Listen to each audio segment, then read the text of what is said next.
兄弟们，看看积分牌，黑球打进，这是一杆疯狂的147，恭喜桑坎姆喜提5万镑。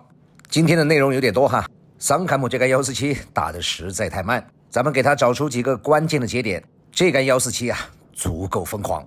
先来看这杆大角度的黑球，完全可以媲美二哥跟马叔那杆147黑球的角度了。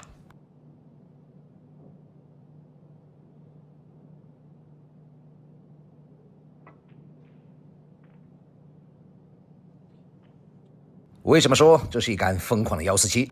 明明有简单的中带红球可以选择，此刻的桑坎姆才单杆打了48分，而他偏偏要选择这颗高难度的贴库红球，原因无他，就是奔着147而去。说的不好听，这叫有钱能使鬼推磨；说的高大上一点，这叫重赏之下必有勇夫。既然刚才都选择了那颗贴库红球，那么下面桑坎姆的选择你就不会感到惊讶了。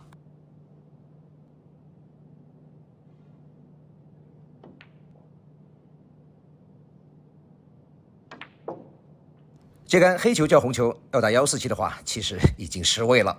对于桑坎姆来说，开弓没有回头箭。这不光光是本次比赛5万镑奖励的问题，关键呢是拿到了14万7千镑2杆147的门票。如果接下来他在本次比赛中再轰出一杆147，他将拿到19万7千镑。又或者是在接下来的3大赛当中再轰出一杆147的话，同样也有14万7千镑。毕竟这是桑坎姆的第3杆147了，而且泰国人对147都有一种执念，希望桑坎姆能够成为第一位吃到世泰莲画的大饼的球员。同时呢，我也很为桑坎姆接下来的比赛担心呐，这第一个5万镑就打得这么拼，那么接下来的比赛他可能满脑子都是147，估计啊桑坎姆走不远了。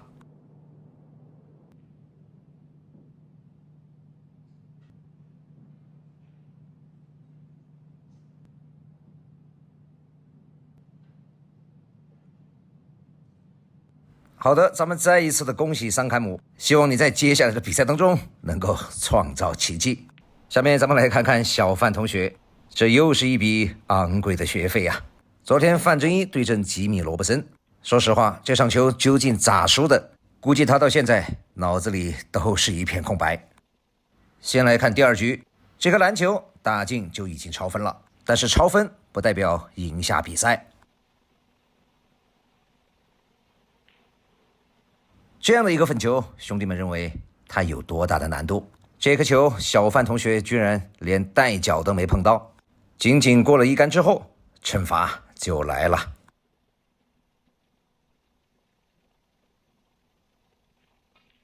这样的常客性解球，你说对业余选手有一定的难度，我能够理解，但是对于职业选手来说，这颗球没解到，还是应该反思一下呀。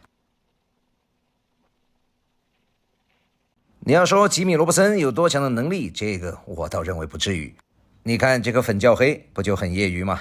接下来的防守过程当中，给范振一留下了这颗并不是太好的机会。这个球我觉得打是没问题，打与不打都是球员的选择，最后黑球留袋口运气差了一点，但是所有的起因不就是因为那颗简单的粉球不进吗？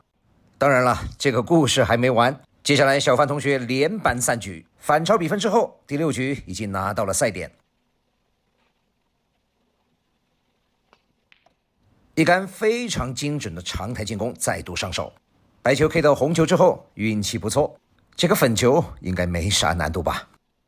这样的球出问题，只能说精力不太集中啊。随后呢，吉米上手之后，这颗黑叫红也出现了问题，杆法稍低了一点，不过呢他选择生死看淡，不服就干，靠着这颗精准的翻带续命，这一局吉米一杆拿下，随后双方进入了决胜局。你说前面有进攻注意力不集中，咱们理解；解球功夫不够，咱们也理解。不过决胜局小范同学的一番操作，简直离了大谱，咱们就实在理解不了了。这杆上手之后呢，范振一单杆拿下了40分。这杆绿球的炸球，你说你杆法学艺不精，咱们也理解。不行，接下来咱们就好好的防守呗。这局球啊，打到现在范振义领先40分。其实桌面的球形也还蛮复杂，但是让吉米东赶一下西赶一下，让他把球形调整得非常 OK， 范振义也没破坏。接下来看一下他的这杆防守，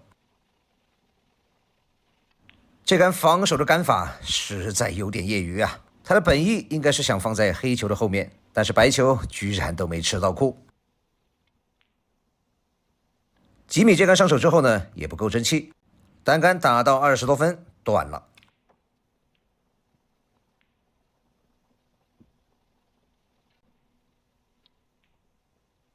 那么好吧，范振义还是领先，接下来就好好的防守呗。这一小段呢，大声不想剪辑，让兄弟们看看小范同学他究竟在考虑个啥。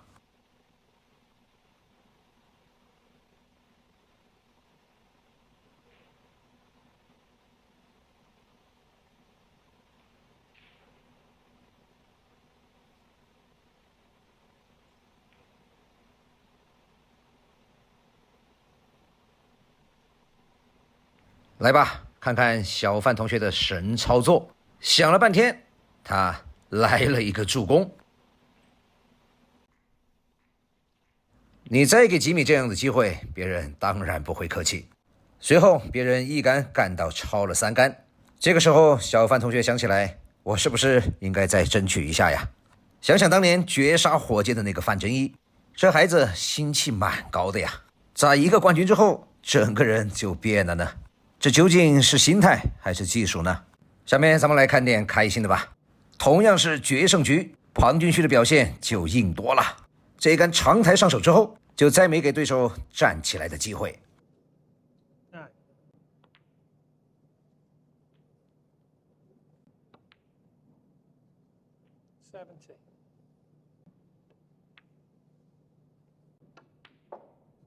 虽然白球的交位上还有一些小瑕疵，但是关键时刻他都顶住了。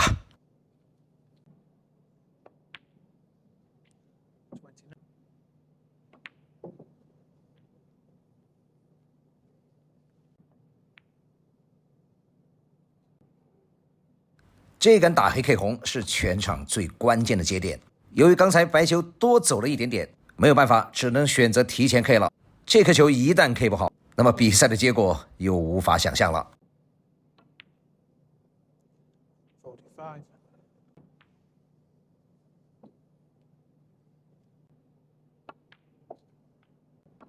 这颗超分黑球的叫小面红球还是相当的细腻。